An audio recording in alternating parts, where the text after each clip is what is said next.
When I first got my visa to America, I thought my life was finally about to start. I thought I'd walk through those airport doors and step straight into happiness, into freedom, success, and peace. For years, I dreamed about it. I thought moving to the West would fix everything that was broken inside me. But I was wrong. So wrong. Because the truth is, you can cross oceans, change countries, even change your name, but you can't escape yourself. The first time I landed in America, it felt like a movie. The lights, the buildings, the confidence in people's faces, everything screamed, "You made it." I felt proud.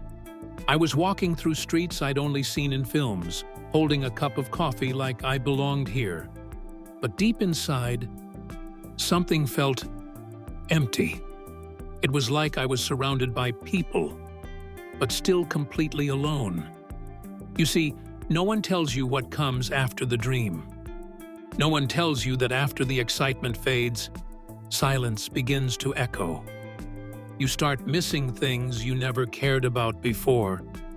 The smell of your street back home, the way your mother called your name, the sound of the evening prayers, even the chaos. Here, everything was perfect, but it was cold. At first, I blamed myself. I thought maybe I wasn't trying hard enough to fit in. So I started to change. My accent, my clothes, the way I walked, the way I smiled. I learned to say, "How are you?" even when I didn't care for an answer. I forced myself to laugh at jokes I didn't find funny. I tried to become one of them, but the more I tried, the more I disappeared. And then came the loneliness. The kind of loneliness that doesn't come from being alone, but from being unseen. I was surrounded by people, but no one saw me. Everyone was busy. Everyone was chasing something: work, rent, deadlines, survival. I realized that here, loneliness isn't rare. It's normal. People wake up, go to work, come home, scroll through screens, sleep, and repeat. Everyone pretending they're okay. But here's the part that broke me.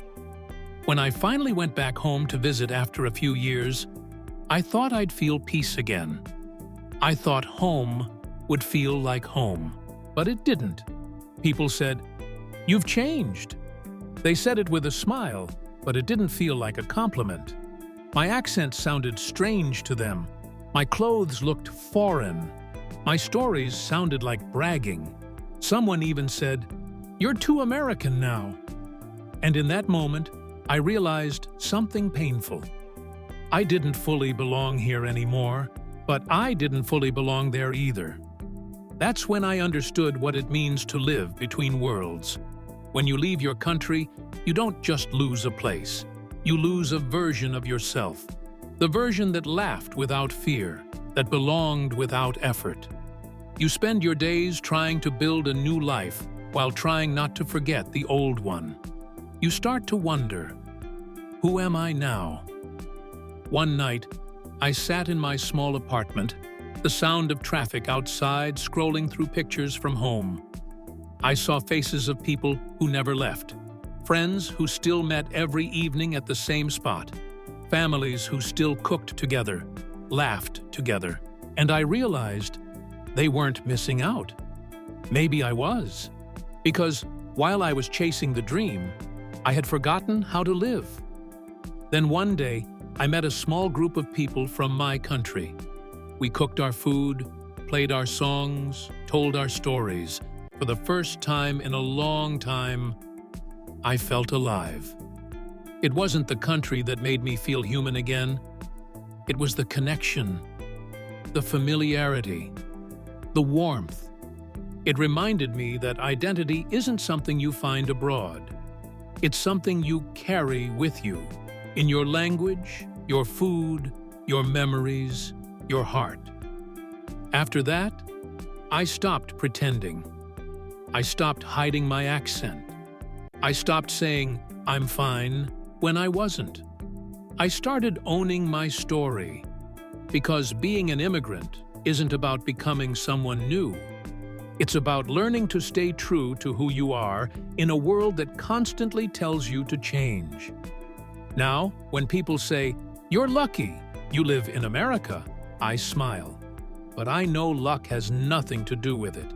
Living abroad is not just about success. It's about survival, emotional, mental, and spiritual.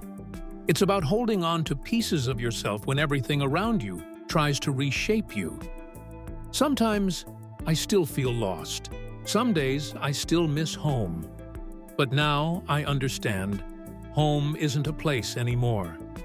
It's the feeling you carry within you. It's in the people who understand your silence, in the food that tastes like childhood, in the songs that bring tears to your eyes. Home lives inside you, even when the world feels foreign.